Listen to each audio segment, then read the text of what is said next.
Hello guys, my name is Dmitry. This video is the part of my upcoming video course about Hasura, and more information about this you will be able to find following the link up there. In this video course I will give you a quick introduction what is Hasura, how to install it on different environments like Hasura Cloud, or how to run it as a separate Docker container, and besides this we will have a look at Hasura interface and build our first query. So let's get started.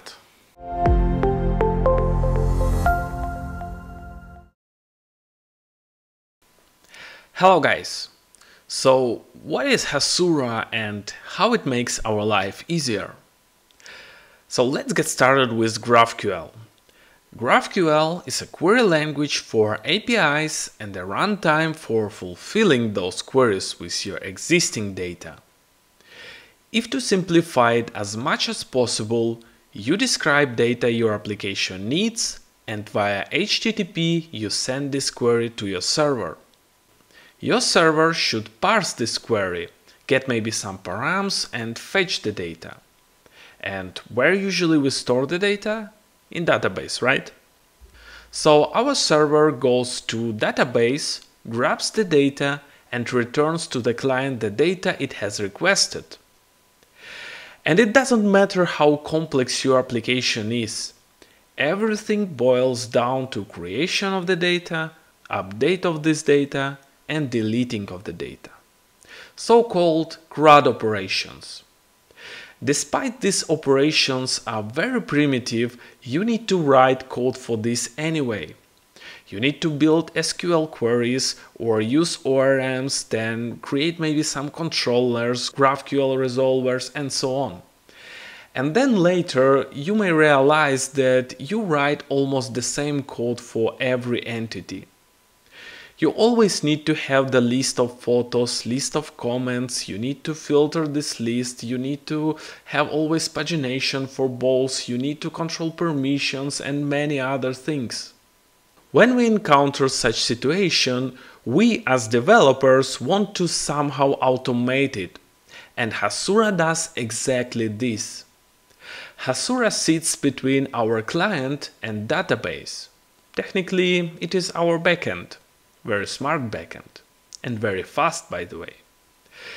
It just scans your database and based on its schema, it generates GraphQL queries, mutations and real-time subscriptions, which allow you to perform those CRUD operations with data. Literally, you even don't need to write code for it. Besides this, Hasura handles also authentication, role-based access to the data, and if you need more complex logic, it is not an issue, because Hasura can be easily extended with custom business logic, and this business logic can be written with any program language. I'm already super excited to show you this tool in action, so let's get started and install Hasura.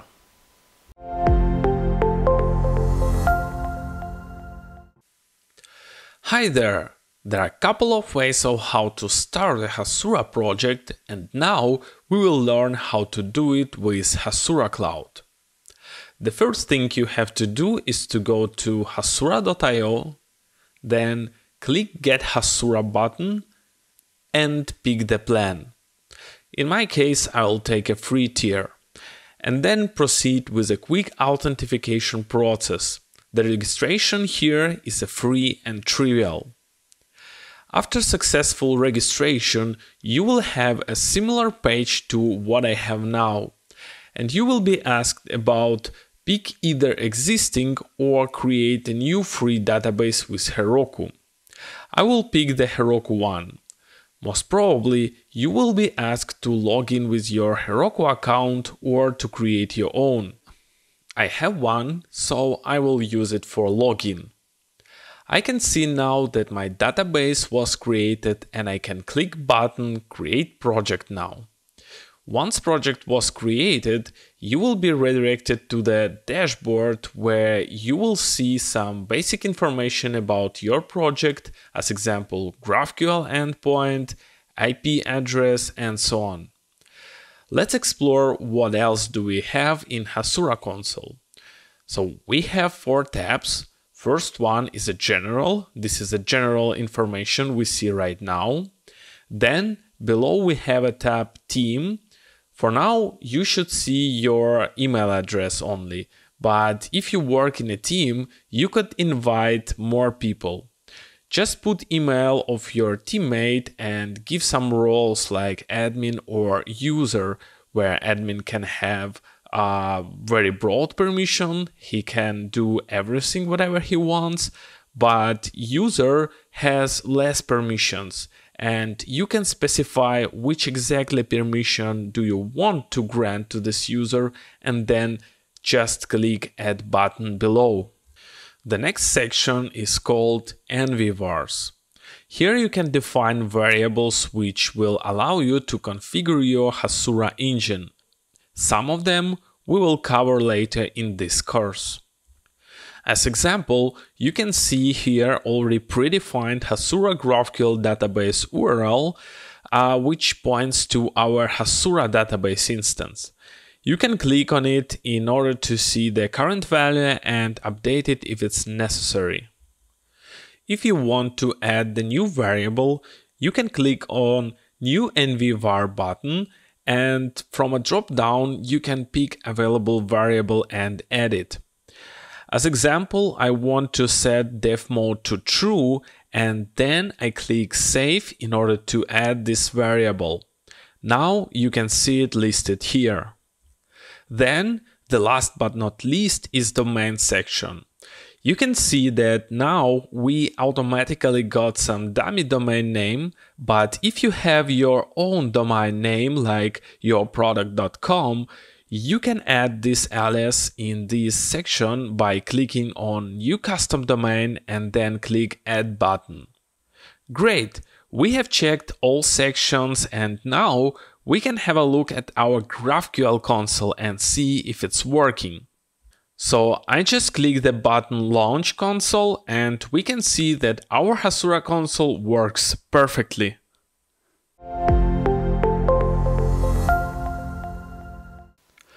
Hi there! In this video I will show you how to set up Hasura locally on your computer as a Docker container. This is a more advanced but heavily used way of running Hasura. If you are working in a team, you must probably change your database scheme quite often, and in order to not break an application for your colleagues, it is better to do it locally. In order to run Hasura as a Docker container, you need to have Docker installed. If you do not have it yet, you can follow this link, which you can see right now on your screen, and then just follow instructions for your operating system. Once you successfully install Docker on your machine, you can open your terminal and run Docker. And if you have Docker successfully installed, you will see something similar to what I have. Now let's create a folder for our project. I will navigate to My Courses folder and create it there. You can choose your own location, of course. Here I will create Hasura course folder, then I will go inside and open it with VS Code editor. You can use any editor you prefer. Here we're going to create a file Docker Compose YAML, which will be responsible for orchestration of our containers. At this time we have no Docker Compose file here, so let's add some. In order to get some very basic instructions, I will go again to hasura.io, then I will go to Docs, then inside the Getting Started section, I will navigate to Docker Quick Start section and click on Step 1, Get the Docker Compose file. Here we are suggested to run one of these two commands to get Docker Compose file. I will use the second command because I do not want to install widget, and curl comes by default with macOS and Windows, I believe, as well. I will copy this line and then I open my terminal in VS Code, paste this line and hit enter. You can see that Docker Compose file appeared right there. If you have any issues with curl or network, you can create Docker Compose YAML file manually and then just copy this URL, which goes after the curl, and access it via browser like this. Then just copy this text and insert inside your Docker Compose file and save. Let's quickly have a look what is inside Docker Compose YAML. So we declare two services here, our database called Postgres and GraphQL engine, which is our Hasura. For database, we declare Docker image of Postgres 12.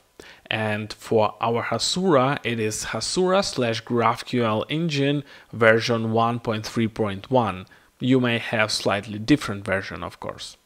And because it is not a course about Docker, I will highlight the most interesting parts regarding Hasura configuration. The first thing is a port where you can define a port for Hasura. If your localhost 8080 port is already occupied, you can change it like this to 8081 as example. Then, inside an environment section, we see environment variables which could be used to configure our Hasura. This is the same variables what we saw in the previous video about installation Hasura on Hasura Cloud. Here is our Hasura GraphQL database URL and Hasura GraphQL dev mode. And the same you can see right now in Docker Compose YAML. If you want to add some new variables, just place it somewhere here. You may wonder where you can find the whole list of available variables.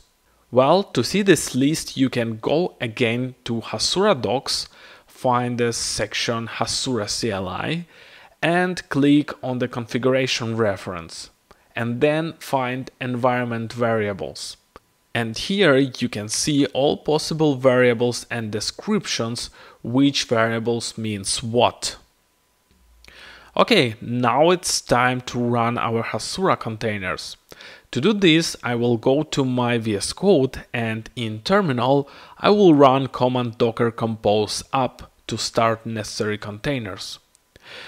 It will take some time to pull images, and once you see this line in logs, you can go to browser and navigate to localhost 8080, and if everything fine, you will be able to see Hasura console.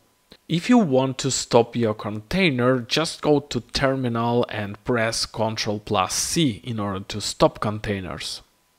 Here we go. Now we know how to start our Hasura as a Docker container, so let's move on.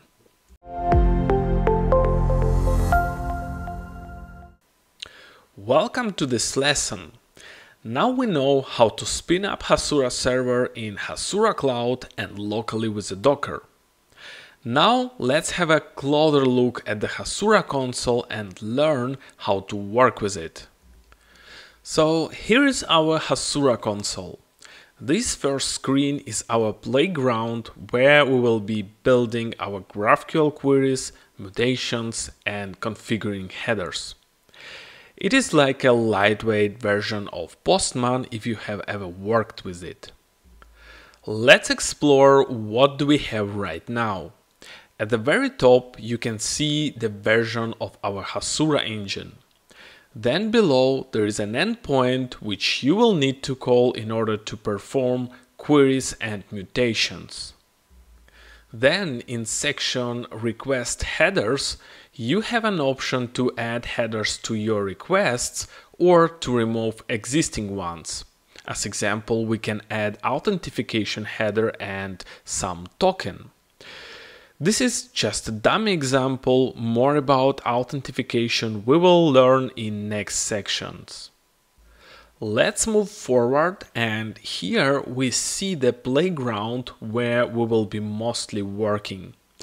Inside Explorer, we will have some entry points where we will start to build our queries, but because we have no tables in our database yet, it is empty. But soon we will see it in action. Then in this area we will be building our GraphQL queries and mutations, and here below we will be defining variables. Then we have a row of buttons here. Here you can see a big play button which runs our queries and mutations. Then Prettify, which works just like code formatter and makes queries more readable. History button just shows a history of our queries. For now, of course, it is empty. Copy is just copying the query we built to a clipboard, nothing special. Explorer button just toggles our sidebar where our queries and mutations are going to be listed. The next feature is called Code Explorer, and it allows you to generate some boilerplate code based on your query. So far it is empty, but in the future I will show you use case for it. Voyager is empty in our case for now, but actually it is a tool which represents any GraphQL API as an interactive graph. This is just a live dummy example from its official page, and it shows relation between entities and so on. Then let's move forward. Derive action. It will help us with the code generation for our actions. In details, we will have a look at Hasura actions in next course sections. After this goes Analyze section. For now, there is nothing to analyze as well, but once we start to build first queries, we will be able to see here how exactly Hasura translates our GraphQL queries to SQL queries. And last but not least is Docs. There we will see all available query params, fields, its types and descriptions, if it is provided, of course. It will be generated automatically, depends on our database schema and metadata. So now we a little bit more familiar with Hasura Console UI and its functionality. Don't worry, things which are not available now we will learn a bit later. Cool, let's move on, and in next lesson we will explore a next step called data.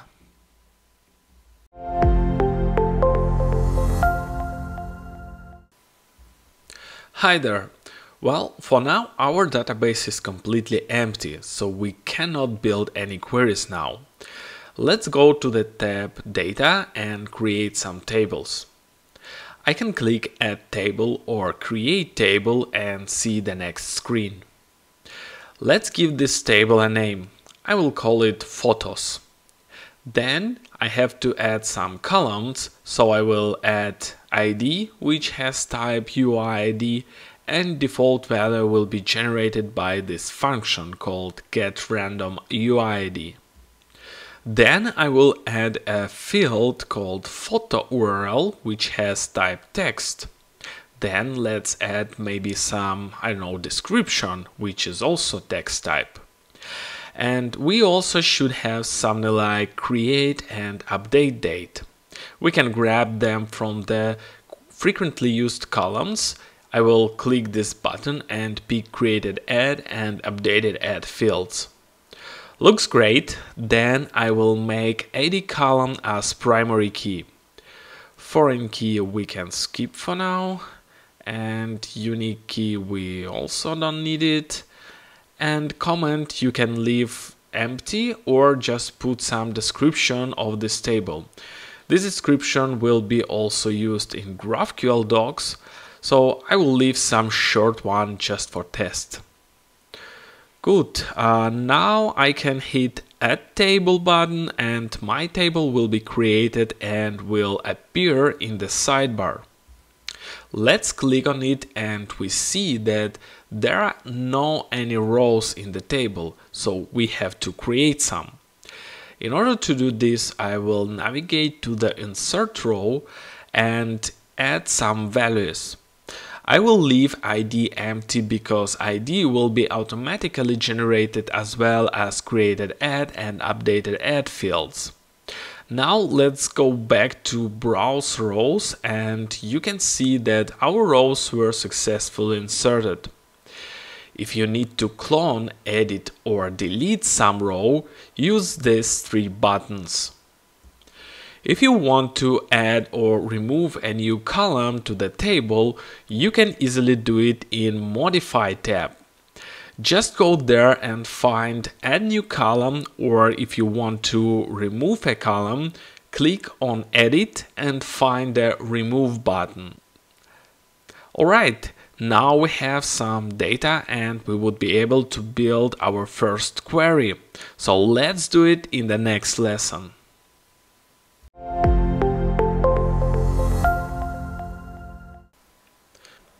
Hi, welcome back.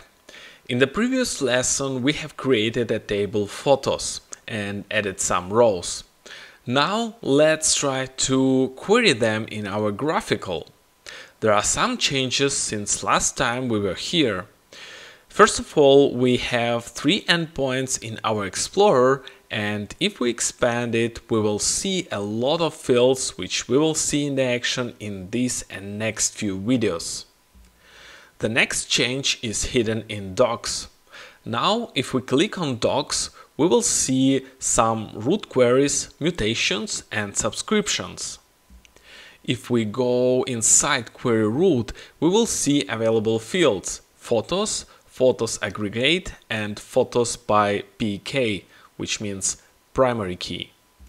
The difference between those three is that the first one, Photos, has sorting and filter capabilities and returns always an array of entities. Photos Aggregate also has sorting and filter capabilities, but it returns aggregated values like count if we want to count how many photos do we have, or if we want to get, as example, maximum or minimum values and so on.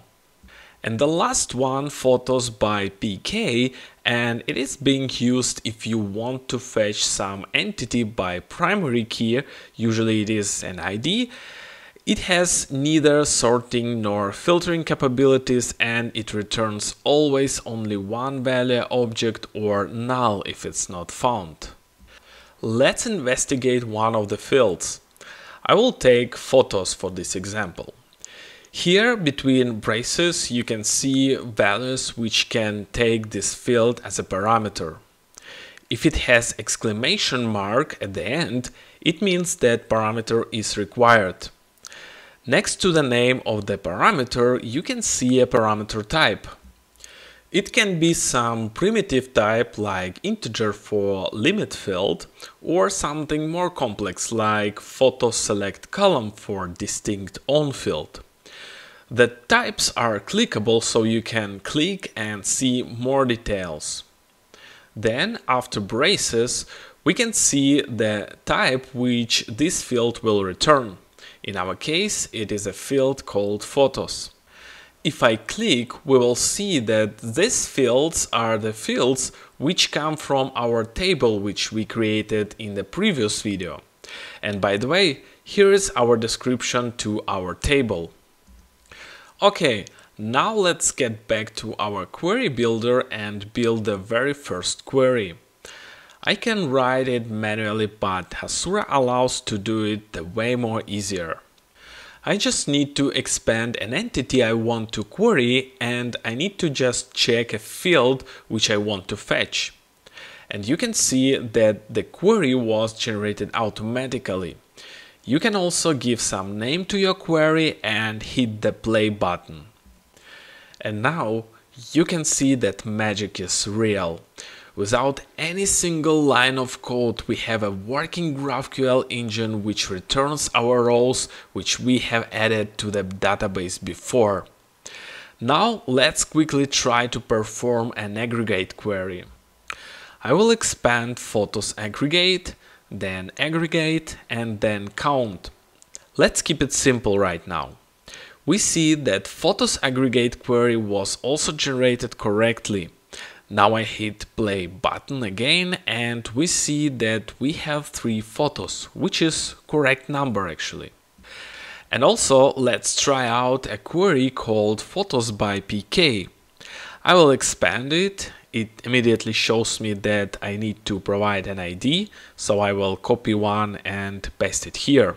And I will select all fields.